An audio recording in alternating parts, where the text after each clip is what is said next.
இந்த வீடியோவை பார்த்து கொண்டிருக்கிற உங்கள் எல்லோருடையும் சம்மந்தப்பட்டது. யூகேலேருந்து பார்த்து கொண்டிருக்கிற உங்கள் எல்லோருடையும் சம்மந்தப்பட்டது இந்த ஒரு அதிசயமான விஷயம். யூகேல என்னை ஆச்சரியப்படுத்தின ஒரு விஷயம், நான் பார்த்து வியந்து அதிசயப்பட்ட ஒரு விஷயம். யூகேல இந்த மாதிரி நிறைய விஷயங்கள் இருக்குது. இருந்தாலுமே கூட இன்றைக்கு நான் சொல்ல போகிறது மிக மிக முக்கியமானது, மிகவும் வித்தியாசமானது. அது மட்டும் இல்லாமல் இந்த வீடியோவை பார்த்து கொண்டிருக்கிற உங்கள் எல்லோருடையும் சம்மந்தப்பட்டது. யூகேலேருந்து பார்த்து கொண்டிருக்கிற உங்கள் எல்லோருடையும் சம்மந்தப்பட்டது இந்த ஒரு அதிசயமான விஷயம். அது என்னென்னு சொன்னால், அதுதான் யூகேனுடைய போஸ்ட் கோட்ஸ். எஸ், நாங்கள் வசிக்கிற முகவரி இருக்குது தானே, அட்ரஸ், அந்த அட்ரஸில் இருக்கிற போஸ்ட் கோட்ஸ். உலகத்தில் பார்த்தீங்கன்னு சொன்னால் நிறைய நாடுகளில் இந்த போஸ்ட் கோட் சிஸ்டம் இருக்குது. அது வேறு வேறு பேர்கள்ல எல்லாம் இருக்குது. இப்போ உதாரணமாக அமெரிக்காவில் பார்த்தீங்கன்னு சொன்னால் அங்கே ஜிப் கோட் என்று சொல்கிறது. இதே மாதிரி உலகத்தில் நிறைய நாடுகளில் இந்த போஸ்ட் கோட் சிஸ்டம் இருக்குது. இருந்தாலுமே கூட யூகேனுடைய போஸ்ட் கோட் சிஸ்டம் மிக மிக வித்தியாசமானது, மிகவும் அக்யூரேட்டானது, அதாவது மோஸ்ட் ஸ்பெசிஃபிக்கானது. நீங்கள் ஏதாவது ஒரு மேப்பில் போயிட்டு போஸ்ட் கோட்ஸை அடித்து தேடினீங்கன்னு சொன்னால் அது நீங்கள் வசிக்கிற அந்த தெருவில் கொண்டு விடும். நீங்கள் வசிக்கிற இந்த பெரிய யூகேல, இந்த 4 தேசங்கள் சேர்ந்த இந்த பெரிய யூகேல நீங்கள் எந்த தெருவில் வசிக்கிறீங்களோ அந்த தெருவில் கொண்டு விடும். அவ்வளவு அக்யூரேட்டாக இருக்கும். அதுக்கு பிறகு நீங்கள் வசிக்கிற வீட்டினுடைய இலக்கத்தை, அதாவது டோர் நம்பர் என்று சொல்லுவோம், அந்த டோர் நம்பரை போட வேண்டியதுதான். சரி, இந்த போஸ்ட் கோட்ஸ் எப்படி வேலை செய்யுது, எப்படி உருவாக்கப்பட்டது, அதில் என்னென்ன விஷயங்கள் எல்லாம் இருக்குது, சிலது இலக்கங்கள் இருக்குது, சிலது லெட்டர்ஸ் இருக்குது, இப்படியெல்லாம் கலந்த மாதிரி இருக்குது. சில போஸ்ட் கோட்ஸ் சுருக்கமாக இருக்குது, சிலது கொஞ்சம் விரிவாக இருக்குது. அப்போ இந்த மாதிரி நிறைய குழப்பங்கள் இதில் இருக்குது. சில லெட்டர்ஸ் நாங்கள் வசிக்கிற நகரத்தோட சம்மந்தப்பட்டதாக இருக்குது. சில லெட்டர்ஸ் சம்மந்தமே இல்லாமல் என்னென்னலாம் போட்டு வச்சுக்கிறாங்க. இந்த மாதிரியான குழப்பங்கள் உங்களுக்கு இருக்கும். இது எல்லாத்துக்குமே பதில் சொல்கிற ஒரு வீடியோவாக இன்றைய வீடியோ இருக்க போது. சரி, இந்த வீடியோக்குள்ளே போகிறதுக்கு முதல் உங்களுடைய போஸ்ட் கோட் என்ன, நீங்கள் வசிக்கிற முகவரியினுடைய போஸ்ட் கோட்ஸ் என்னன்றதை ஒரு மனசில் நினைச்சு கொண்டு அப்படியே வாங்க வீடியோக்குள்ளே போய் விரிவாக விளக்கமாக பார்ப்போம் என்னென்ன விஷயங்கள் இருக்கு என்று சொல்லி. மற்றது ஒவ்வொரு போஸ்ட் கோட்ஸ்லையும் 4 ரகசியங்கள் இருக்குது. 4 ரகசியங்கள் இருக்குது. அந்த ரகசியங்கள் என்னன்றதையும் பார்க்க போகிறோம். வீடியோக்குள்ளே போகலாம் வாங்க. சரி, இந்த போஸ்ட் கோட்ஸை உருவாக்கினதாருன்னு பார்த்தீங்கன்னு சொன்னால் ராயல் மெயில். என்னென்னு சொன்னால் ராயல் மெயில் தான் எங்களுக்கு கடிதங்கள் கொண்டு வரும், அவர்களுக்கு அட்ரஸ் தேவைப்படும். எனவே இந்த அட்ரஸ் எல்லாத்தையும் இலகுவாக மெயின்டைன் பண்ணுறதுக்காக அவர்களால் உருவாக்கப்பட்டது தான் இந்த போஸ்ட் கோட்ஸ். ஆரம்பத்தில் இதனுடைய பேர் போஸ்டல் கோட்ஸ். போஸ்டல் கோட்ஸ் இருந்தது. பிறகு அதைத்தான் சுருக்கமாக போஸ்ட் கோட்ஸ் என்று சொல்லினோம். நாங்கள் போஸ்ட் கோட்ஸ் என்று சொல்லி 2 வேர்ட்ஸாக எழுத முடியாது, 2 சொற்களாக எழுதக்கூடாது. எப்போவுமே சேர்த்து தான் எழுதணும். அதை விட இன்னும் ஒரு விஷயம் இருக்குது, போஸ்ட் கோட் என்று சொல்லி நாங்கள் ஒருமையில் சொல்ல முடியாது, சிங்குலரில் சொல்ல முடியாது. போஸ்ட் கோட்ஸ் என்று சொல்லி ப்ளூரலில் தான் சொல்லணும். எப்போவுமே அது பன்மையாகத்தான் இருக்கும். ஏன்னு சொன்னால் அதுக்குள்ளே இலக்கங்களும் எழுத்துக்களும் இருக்கிறபடியால், அப்போ இலக்கங்களும் எழுத்துக்களும் இருக்கிறபடியால், 2 கலந்திருக்கிறபடியால் இதை சொல்கிறது அல்ஃபா நியூமரிக் என்று சொல்லி, அல்ஃபா நியூமரிக் என்று சொல்லி. ஏன்னு சொன்னால் இலக்கங்களும் எழுத்துக்களும் கலந்திருக்கிறபடியால். சரி, அந்த இலக்கங்களுக்கு என்ன அர்த்தம், எழுத்துக்களுக்கு என்ன அர்த்தம், இந்த போஸ்ட் கோட்ஸில் இருக்கக்கூடிய 4 ரகசியங்கள் அவை. அதைத்தான் நாங்கள் அடுத்ததாக பார்க்க போகிறோம். அதுக்கு முதல் இன்னும் ஒரு முக்கியமான விஷயம், உங்களுடைய போஸ்ட் கோட்ஸை நீங்கள் எழுதும் போது ஒரு நாளுமே ஸ்மால் லெட்டர்ஸில் எழுதக்கூடாது, சிறிய எழுத்துக்களில் எழுதவே கூடாது. எல்லாமே கேபிட்டல் லெட்டர்ஸாக தான் இருக்கணும். இது மிக மிக முக்கியமானது. அடுத்தது பார்த்தீங்கன்னு சொன்னால் போஸ்ட் கோட்ஸ் எப்போவுமே 2 பகுதியாக பிரிஞ்சிருக்கும். முன்னுக்கு கொஞ்சம் இருக்கும், அப்புறம் ஒரு சின்ன ஸ்பேஸ் இருக்கும், சின்ன ஒரு இடைவெளி இருக்கும், அதுக்கு பிறகு இன்னும் கொஞ்சம் இருக்கும். இப்படித்தான் அந்த போஸ்ட் கோட்ஸ் எழுதப்படும். இந்த முன்னுக்கு இருக்கிற அந்த துண்டுக்கும் பின்னுக்கு இருக்கிற அந்த துண்டுக்கும் தனித்தனியாக பேர்கள் இருக்குது. முன்னுக்கு இருக்கிற அந்த பகுதியை சொல்றது அவுட்வர்ட் என்று சொல்லி, பின்னுக்கு இருக்கிற அந்த பகுதியை சொல்றது இன்வெர்ட் என்று சொல்லி. அவுட்வர்ட் இன்வெர்ட், அவுட்வர்ட் இன்வெர்ட் என்று சொல்லி 2 விதமாக பிரிக்கப்பட்டிருக்கும் எங்களுடைய யூகேனுடைய போஸ்ட் கோட்ஸ். சரி, முன்னுக்கு இருக்கிற அந்த அவுட்வர்ட்ல நீங்க பார்த்தீங்கன்னு சொன்னால் எப்போவுமே இலக்கங்களும் லெட்டர்ஸும் கலந்திருக்கும். கண்டிப்பாக ஏதாவது ஒரு எழுத்துல தான் ஆரம்பிக்கும், ஏதாவது ஒரு லெட்டர்ல தான் அது ஆரம்பிக்கும். ஒரு நாளுமே இலக்கத்தில் ஆரம்பிக்காது. இது மிக முக்கியமாக கவனிக்க வேண்டிய விஷயம். அதுக்கு பிறகு பார்த்தீங்கன்னு சொன்னால் ஒரு 2 தொடக்கம் 4 வரையான கரெக்டர்ஸ், 2 தொடக்கம் 4 வரையான கரெக்டர்ஸ் அதில் இருக்கும். சில இடங்களில் 2 ஒரு இலக்கமும் ஒரு எழுத்தும் செய்து 2 இருக்கும், அல்லது ஒரு இலக்கமும் எழுத்துக்களும் செய்து 3 இருக்கும், அல்லது 4 இருக்கும். மேக்சிமம் 5 6 அப்படியெல்லாம் இருக்காது. எனவே இந்த அவுட்வேர்டில் வந்து மேக்ஸிமம் 4 கரெக்டர்ஸ் இருக்கும், மினிமம் 2 கரெக்டர்ஸ் இருக்கும். இதை நாங்கள் தெரிஞ்சு கொள்ளணும். அதுக்கப்புறம் அங்காளவை பார்த்தோம்னு சொன்னால் இன்வெர்ட்டில் வந்து எப்போவுமே வந்து 3 கரெக்டர்ஸ் தான் இருக்கும். அங்கே வந்து 4, 5, 10 அப்படியெல்லாம் இருக்காது. அதுபோக அந்த இன்வெர்ட்டில் வந்து இன்னும் ஒரு ஸ்பெஷல் இருக்குது என்னென்னு சொன்னால், அந்த இன்வெர்ட் வந்து ஆரம்பிக்கக்குள்ள வந்து எப்போவுமே ஏதாவது ஒரு நம்பரில் தான் ஆரம்பிக்கும். ஒரு நாளுமே வந்து எழுத்தில் ஆரம்பிக்காது. நீங்கள் உங்களுடைய போஸ்ட் கோட்ஸை வந்து இப்போவே செக் பண்ணி பார்க்கலாம். அந்த பின்னுக்கு வர அந்த துண்டு வந்து எப்போவுமே வந்து ஒரு நம்பரில் தான் ஆரம்பிக்கணும். எனவே நாங்கள் கவனிக்க வேண்டிய முக்கியமான விஷயம், ஒரு நாளுமே வந்து போஸ்ட் கோட்ஸை வந்து சேர்த்து எழுதக்கூடாது. சொல்லும் போதும் கூட சேர்த்து சொல்லவும் கூடாது. பிரித்து இடைவெளி விட்டு தான் நாங்கள் சொல்லணும். எழுதும் போதும் கூட இடைவெளி விட்டு தான் எழுதணும். நீங்கள் சில வேளை ஆன்லைனில் ஏதாவது ஃபார்முகள் ரப்பைக்குள்ளே பார்த்தீங்கன்னு சொன்னால், இப்போ போஸ்ட் கோட்ஸை வந்து நீங்கள் அப்படி ஒரே இதாக டைப் பண்ணி விட்டீங்கன்னு சொன்னால் கீழே வந்து ரெட் கலரில் வந்து ஒரு கோடு ஒன்று விழுந்து எரர் ரெண்டு காட்டும். அதை வந்து அக்செப்ட் பண்ணாது. பிறகு நீங்கள் ஸ்பேஸ் விட்டால் பிறகு திருப்பியும் பார்த்தீங்கன்னு சொன்னால் திருப்பியும் ஒரு கோடு ஒன்று விழும். அந்த இடத்துல வந்து நீங்கள் சில வேளை 2 ஸ்பேஸ் விட்டுருக்கலாம், அல்லது வந்து ஸ்மால் லெட்டர்ஸ் யூஸ் பண்ணியிருக்கலாம். இந்த மாதிரியான ஏதாவது தவறுகள் இடம்பெற்றிருக்கலாம். எனவே வந்து அதில் உள்ள லெட்டர்ஸ் வந்து எப்போவுமே கேபிட்டல் எழுதணும். இது முதலாவது. 2வது வந்து ஒரு ஸ்பேஸ் விட்டு எழுதணும். இது முக்கியமானது. எனவே வந்து போஸ்ட் கோட்ஸினுடைய அமைப்பு இப்படித்தான் இருக்கும். சில போஸ்ட் கோட்ஸில் பார்த்தீங்கன்னு சொன்னால் இப்படி ஒரு 0 ஒன்று இருக்கும். இப்போ எங்களுக்கு ஒரு குழப்பமாக இருக்கும், அது 0வா அல்லது இங்கிலீஷ் லெட்டரில் வர்ற ஓவான்னு சொல்லி, ஓவா அல்லது 0வான்னு சொல்லி எங்களுக்கு குழப்பமாக இருக்கும்போது அது எந்த இடத்துல வருதுன்றதை வச்சுக்கொண்டு நாங்கள் ஓரளவு கெஸ் பண்ண முடியும். உதாரணமாக நான் சொன்ன இந்த 2வது பகுதி இருக்குது தானே இன்வெர்ட், அதில் வந்து முதலாவது இடத்துல வந்து இருந்தால் அது வந்து கண்டிப்பாக வந்து 0 தான், இலக்கம் தான். அது வந்து லெட்டர் கிடையாது. உதாரணமாக பார்த்தீங்கன்னு சொன்னால் BR6 0QQ இதை நாங்கள் எடுத்தோம்னு சொன்னால் இதில் வர இந்த 0 வந்து உண்மையாக 0 தான். அது வந்து இங்கிலீஷ் லெட்டர் ஓ கிடையாது. ஏன்னு சொன்னால் இன்வெர்ட்டில் வர முதலாவது கரெக்டர் வந்து எப்போவுமே வந்து இலக்கமாக தான் இருக்கும். அடுத்தது போஸ்ட் கோட்ஸில் வர அந்த எழுத்துக்கள் வந்து என்னத்தை குறிக்கும்? எல்லாமே வந்து எழுத்துக்கள்லாம் ஆரம்பிக்கும். அந்த எழுத்துக்கள் என்னத்தை குறிக்கும்? நாங்கள் வசிக்கிற நகரத்தை குறிக்குமா, அல்லது நாங்கள் வசிக்கிற அந்த கிராமத்தை குறிக்குமா, என்னத்தை குறிக்கும்னு கேட்டிங்கன்னு சொன்னால் இதுக்கு வந்து 2 விதமான பதில் இருக்குது. நாங்கள் வசிக்கிற அந்த ஏரியாவை குறிக்கும்னு சொல்லலாம், குறிக்காதன்னு சொல்லலாம். ஏன்னு சொன்னால் இதில் வந்து ஒரு குழப்பம் ஒன்று இருக்குது. எப்போவுமே வந்து கலந்து மாதிரித்தான் இருக்குது. உதாரணமாக பார்த்தீங்கன்னு சொன்னால் ஒரு போஸ்ட் கோட்ஸ் வந்து பியில் ஆரம்பித்தா அது கண்டிப்பாக வந்து பர்மிங்கம். நீங்கள் வந்து பர்மிங்கமில் இருக்கிற எல்லா போஸ்ட் கோட்ஸையும் எடுத்து பார்த்தீங்கன்னு சொன்னால் அது வந்து பியில் தான் ஆரம்பிக்கும். அப்போ பி என்றா பர்மிங்கம், எங்களுக்கு அது கிளியர், ஒரு பிரச்சனையுமே இல்லை. அப்போ லண்டனில் பார்த்தீங்கன்னு சொன்னால் இங்கே இருக்கிற எந்த போஸ்ட் கோட்ஸும் வந்து எல்லில் ஆரம்பிக்காது. எல்லுன்ற எழுத்து இங்கே கிடையாது. இங்கே வந்து பார்த்தீங்கன்னு சொன்னால் லண்டனில் வந்து 8 விதமான போஸ்ட் கோட்ஸ் இருக்குது. 8 விதமான எழுத்துக்களில் வந்து போஸ்ட் கோட்ஸ் ஆரம்பிக்கும். இப்போ நீங்கள் திரையில பார்க்குற NEECSCSWWWC NW இவ்வளோ தான் லண்டனுக்குரிய போஸ்ட் கோட்ஸ். எல்லா போஸ்ட் கோட்ஸும் வந்து இந்த லெட்டரில் ஏதாவது ஒன்றில் வந்து ஆரம்பிக்கும் லண்டனில். இதில் பார்த்தீங்கன்னு சொன்னால் எல் என்ற ஒரு எழுத்து கிடையாது. அப்போ நாங்கள் சொல்ல முடியாது ஒரு நகரத்தினுடைய பேரில் ஒரு சிட்டியினுடைய பேரில் தான் போஸ்ட் கோட்ஸ் ஆரம்பிக்கும்னு சொல்லி அடித்து சொல்ல முடியாது.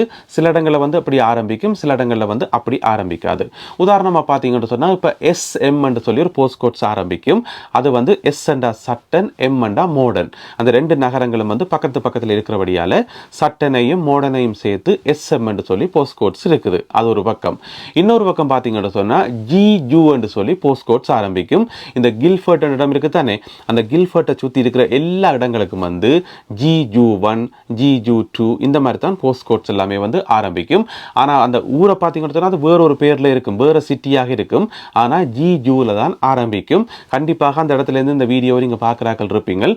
எனவே உங்களுடைய போஸ்ட் கோட்ஸ் வந்து GUவில் ஆரம்பித்தா அது கில்ஃபர்ட்டை குறிக்கும். ஆனால் நீங்கள் வசிக்கிற அந்த டவுன் வந்து வேறொரு டவுனாக இருக்கும். அதுக்கும் கில்ஃபர்ட்டுக்கும் சம்மந்தம் இருக்காது. ஆனால் அந்த கில்ஃபர்ட் ஏரியாக்குள்ளே வர்றபடியால் அந்த பேர் இருக்குது. இந்த மாதிரி வந்து அந்த எழுத்துக்களில் வந்து ஒரு குழப்பம் தான் இருக்குது. இருந்த போதிலும் கூட அந்த எழுத்துக்களுக்கு வந்து ஏதோ ஒரு காரணம் இருக்கும். ஒன்றில் நீங்கள் வசிக்கிற நகரத்துக்கும் அந்த எழுத்துக்கும் சம்பந்தம் இல்லாட்டியும் கூட அந்த ஒரு பெரிய ஒரு ஏரியாவினுடைய பேராக இருக்கும், அல்லது ஏதாவது ஒரு ரீசன் கண்டிப்பாக இருக்கும். அப்படி ரீசன் இல்லாமல் அந்த எழுத்துக்கள் வந்து வைக்க மாட்டினோம். உதாரணமாக இங்கே நோர்தர்ன் அயர்லாண்டில் பார்த்தீங்கன்னு சொன்னால் அங்கே வந்து ஒரே ஒரு போஸ்ட் கோட் ஏரியா தான். அது என்னென்னு சொன்னால் BT. அந்த BT என்னத்தை குறிக்கும் என்று சொன்னால் பெல்ஃபாஸ்ட் அந்த நகரத்தை குறிக்கிறது தான் அந்த BT. எனவே நொதர்ன் அயர்லாந்தில் இருந்து இந்த வீடியோ பார்க்குறாங்க, உங்களுக்கு வடிவாக தெரியும். நொதர்ன் அயர்லாண்டில் வந்து எல்லா போஸ்ட் கோட்டுமே வந்து BTயில் தான் ஆரம்பிக்கும். அது வந்து பெல்ஃபாஸ்ட், அதனுடைய சுருக்கம் தான் அது. சரி, இப்போ வந்து லண்டன்ல வந்து 8 போஸ்ட் கோட்ஸ் ஏரியா இருக்குன்னு நான் சொன்னேன். 8 எழுத்துக்கள் இப்போ வந்து வித்தியாசமான எழுத்துக்களாக கிடக்கு. அதுக்கும் லண்டனுக்கும் ஒரு சம்பந்தமும் இல்லாத மாதிரி கிடக்கு. அப்படின்னு சொன்னால் அதுக்கு என்ன அர்த்தம்? ஒரு நாட்டினுடைய தலைநகரத்தில் போஸ்ட் கோட்ஸ் வைக்கும்போது இப்படி கண்மூடித்தனமாக வைப்பினமா, எந்த விதமான அர்த்தமும் இல்லாமல் வைப்பினமான்னு பார்த்தீங்கன்னு சொன்னால் அதுக்கு ஒரு அர்த்தம் ஒன்று இருக்குது. என்ன அர்த்தம்னு சொன்னால், முதலாவது லெட்டர் பாருங்க, என் என்னென்று சொன்னால் நோர்த். அடுத்தது வந்து இ என்றா ஈஸ்ட், அதே மாதிரி இசி என்றா ஈஸ்ட் சென்ட்ரல், எஸ்சி என்று சொன்னால் சவுத் ஈஸ்ட், எஸ்டபிள்யூ என்று சொன்னால் சவுத் வெஸ்ட், அடுத்தது டபிள்யூ என்று சொன்னால் வெஸ்ட், டபிள்யூசி என்று சொன்னால் வெஸ்ட் சென்ட்ரல், அடுத்தது வந்து என்டபிள்யூ, அது உங்களுக்கே தெரியும், நார்த் வெஸ்ட். இந்த மாதிரி திசைகளினுடைய பெயர்களை வச்சு தான் லண்டனில் இருக்கிற போஸ்ட் கோட்ஸ் வந்து டிசைன் பண்ணப்பட்டிருக்கு. எனவே வந்து லண்டனில் வந்து மொத்தம் வந்து 8 போஸ்ட் கோட்ஸ் ஏரியா இருக்குது. அது 8மே வந்து திசைகளை அடிப்படையாக வச்சு உருவாக்கப்பட்டிருக்கு. இந்த போஸ்ட் கோட்ஸில் வந்து 4 ரகசியங்கள் ஒளிஞ்சிருக்குன்னு சொன்னேன் தானே, உள்ளுக்குள்ளே வந்து 4 ரகசியங்கள் ஒளிஞ்சிருக்குன்னு சொல்லி, அந்த 4 ரகசியங்களும் என்னென்று பார்ப்போம். முதல்ல வந்து இந்த முன் துண்டுருக்கு தானே, அவுட்வர்ட், அதில் வந்து 2 ரகசியங்கள் இருக்குது. ஒன்று வந்து அந்த முன்னுக்கு வர எழுத்து வந்து ஏரியாவை குறிக்கும். அந்த ஏரியாவினுடைய ஒரு ரகசிய குறியீடு தான் அந்த முன்னுக்குள்ள இலக்கம், அது ஒரு ரகசியம். அதுக்கு பக்கத்தில் உள்ள அந்த இலக்கம் வந்து டிஸ்ட்ரிக்டை குறிக்கும். நாங்கள் வசிக்கிற அந்த டிஸ்ட்ரிக்டை குறிக்கும். அது எந்தெந்த இலக்கம் என்னென்ன டிஸ்ட்ரிக்ட்ன்றது ரோயல் மெயிலுக்கு மட்டும்தான் வெளிச்சம். ஏன்னா அவையெல்லாம் அதை உருவாக்கி வச்சிருக்கிறோம். எனவே வந்து முன்னுக்கு வர எழுத்தும் அதுக்கு பக்கத்தில் வர அந்த இலக்கங்களும் வந்து முதல்ல வந்து ஏரியாவை குறிக்கும், அதுக்கு பிறகு வந்து டிஸ்ட்ரிக்டை குறிக்கும். இது முதல் 2 ரகசியங்களும். அதுக்கு பிறகு பக்கத்தில் பார்த்தீங்கன்னு சொன்னால் இன்வெர்ட் இருக்குது. அந்த இன்வெர்ட்டில் வந்து 3 கரெக்டர்கள் இருக்கும்.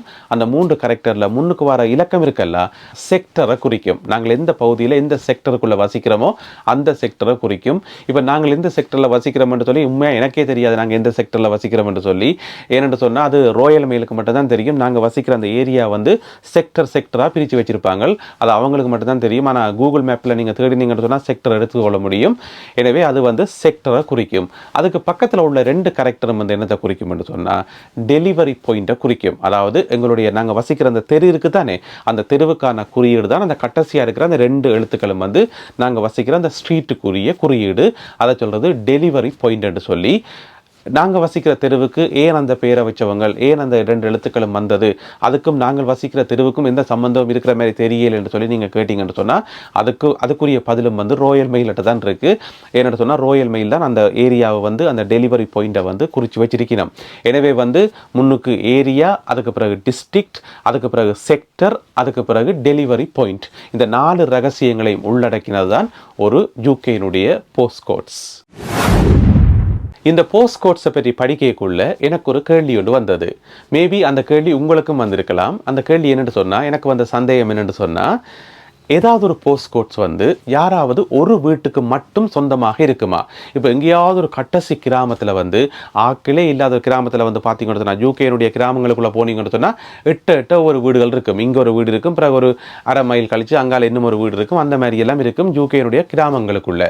அப்படி இருக்கும்போது ஏதாவது ஒரு போஸ்ட் கோட்ஸ் வந்து ஏதாவது ஒரு வீட்டுக்கு மட்டும் சொந்தமானது, ஒரு அட்ரஸுக்கு மட்டும் சொந்தமாக இருக்க முடியுமா? அந்த போஸ்ட் கோட்ஸ் அடித்து அந்த வீட்டு வாசலில் தான் போய் நிற்கும் எங்களுடைய கார் என்று சொல்லக்கூடிய மாதிரி ஏதாவது இருக்குமான்னு சொல்லி நான் யோசிச்சு பார்த்தேன். அப்படி தேடி பார்த்தேன். அதுக்கு வந்த பதில் என்னன்னு சொன்னா, அப்படி ஆட்கள் வசிக்கிற வீடு, சாதாரண மனிதர்கள் வசிக்கிற வீட்டுக்கு அந்த மாதிரி அட்ரஸ் எல்லாம் கிடையாது. ஆனா ஒரு சில முக்கியமான நிறுவனங்கள், பெரிய பெரிய கம்பெனிகள், இது எல்லாத்துக்குமே வந்து இப்படி அவைக்கு மட்டுமே உருவாக்கப்பட்ட போஸ்ட் கோட்ஸ் வந்து இருக்குதாம். அப்படியான ஒரு சில உதாரணங்களை வந்து சொல்ல போறேன்.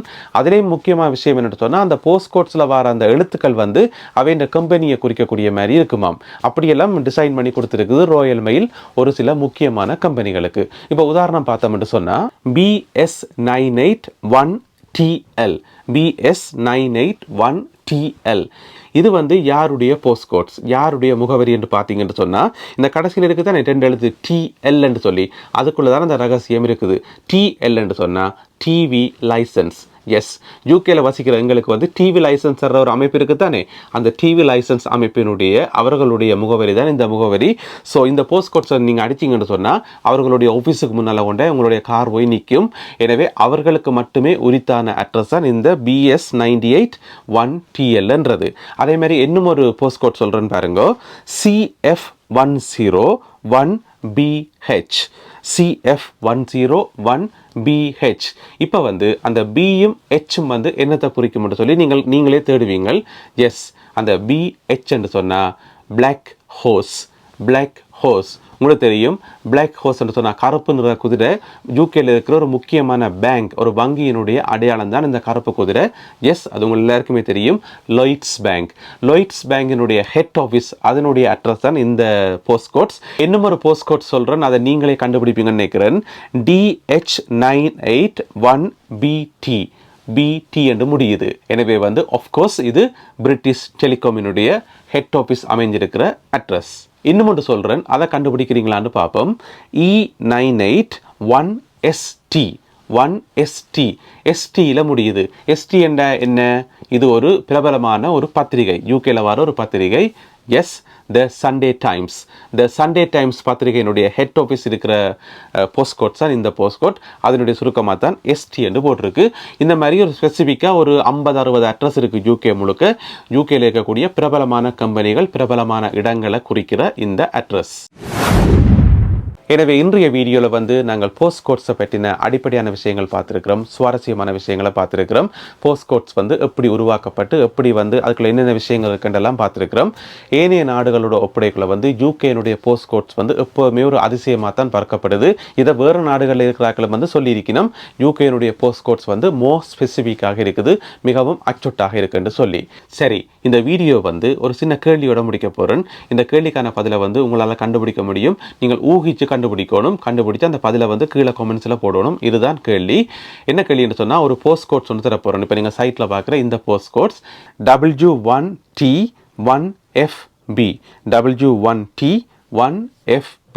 கடைசி 2 லெட்டரும் வந்து Fம் Bயும். எனவே அதுக்குள்ள தான் அந்த ரகசியம் ஒளிஞ்சிருக்குது. எனவே கண்டுபிடிச்சு சொல்லுங்க ஆபம் இந்த போஸ்ட் கோட்ஸ் வந்து யாருக்கு சொந்தமானது என்று சொல்லி. மீண்டும் மற்றும் ஒரு பதிவில் சந்திப்போம். நன்றி, வணக்கம்.